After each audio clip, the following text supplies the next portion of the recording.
Good morning. It is 6:41 a.m. on Monday, February 10th, 2020, and my voice sounds like this. I'm Christiania I can't talk. Can't talk. I'm Christiana Ellis, and I just got up. This is 5 more minutes. What a day to come down with a cold or whatever this is, some sort of a viral infection. And I say what a day because, of course, today is the first day I'm going back to work after my puppy moon. Yeah, I don't know. I don't think puppy moon by itself would work. I mean, maybe people would get it, but puppy honeymoon, it's fine. Yeah. So today's the first day going back, and uh, got a little anxiety about it, but not too much. Plan is to generally, do come home for lunch, and I'm going to be setting up a little webcam so that I can check in on him while I'm at work. Speaking of, I know everybody wants to see the little fuzzy face. Come here, boy. Come on. Oh. Oh, he had just settled back down onto his little dog bed. Because of course he gets to go sleep all day, whereas I have to make do with whatever I got last night. Ah! He's a big fan of my hair to eat. But, buddy, come on, man. Come on. You're a good boy.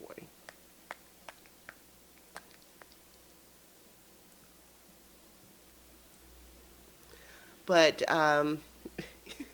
so I was a little worried because Friday and Saturday nights, this little guy had just got it into his head that he did not like being in his crate at bedtime anymore, and he was just whining and crying and barking and just was going on and on and on, and that's really hard behavior to deal with because on the one hand he's being really loud, he's keeping me from sleeping, but on the other hand you don't want to reward that behavior, so you kind of have to wait for him to be quiet before you don't want to just be constantly soothing because that's of course exactly what he's trying to make happen.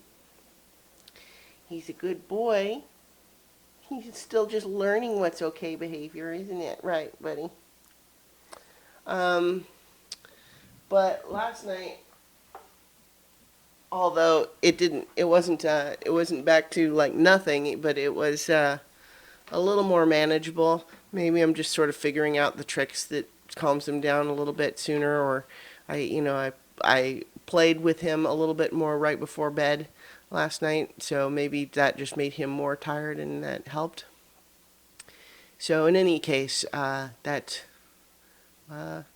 went relatively well. So, for a night where I, had to get up 3 times, could have been worse.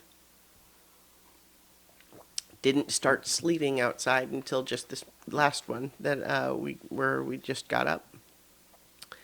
But all of this is on top of having this sort of viral infection in my throat and sinuses, and then of course my building's elevator is out right now, so I'm on the 3rd floor. So it's not terrible going up and down the stairs, but it's for how often I have to do it, it's just frustrating. I mean, generally, I like this building. The elevator is not constantly out of order or anything, but they say this time that it's a pump that needs to be replaced and it's going to take a week, and they're working on making it faster, but when you're going up and down, 9 or 10 times a day, would have rather had the elevator. Anyway, yeah, so Mike and I are planning to talk more about the Oscars this year. We didn't really get to do a lot of updates. This Oscar season was a little shorter this time. I did look at the awards. I only watched about half the ceremony because I needed to go to bed early. But I'm honestly pretty pleasantly surprised with the winners. Parasite winning, I mean, that was my that's what I thought should win. But I honestly didn't believe that Hollywood would give a foreign language film Best Picture. And it's never happened before, but now it has. And I'm impressed. I mean, it was a strong field. I liked a lot of the Best Picture nominees this year, but Parasite I thought was the best of them. And so for it to win is pretty great. And then by and large, there weren't a lot of movies that kind of swept. So like even though Parasite got more wins than any other, it only got 4. And so there was a couple of others that got 2 or 3, but by and large, the awards were pretty spread out. But even still, a couple of Netflix's movies, The Irishman and Marriage Story, got a bunch of nominations, but no wins at all, which is a little surprising. I mean, usually you see, when a movie gets like 6 nominations, you sometimes expect maybe it'll get 1 win or something. But by and large, like Joaquin Phoenix won for Joker, which, honestly, I wasn't a huge fan of that movie as a whole, but it certainly had elements of it that were done extremely well, and one of those was his performance. So good for him. Um, and then Toy Story. I did manage to see all 5 of the. I'm very proud that. Proud. I'm very pleased that I was able to see all the Best Picture nominees and all the Best Animated Feature nominees before the ceremony. And animated feature, though, I had less of a strong feeling about which I thought was the best. All 5 are pretty good and worth watching, frankly. But I think, Toy Story 4, I don't hate that one.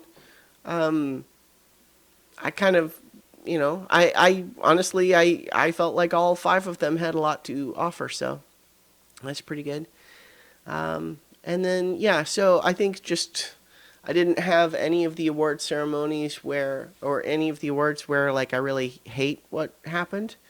One of my favorite movies last year was The Lighthouse, and it didn't win the one category it was nominated for. But what did win was the cinematography of 1917, which was really good. So, overall, I'm not displeased. But if you want to hear Mike and I talk even more about Oscar movies, then tune in later this evening, where we'll be streaming live some discussion of the winners and some probably in-depth discussion of a couple more movies. So I'll leave it there for now, and I'll talk to you all tomorrow for 5 more minutes.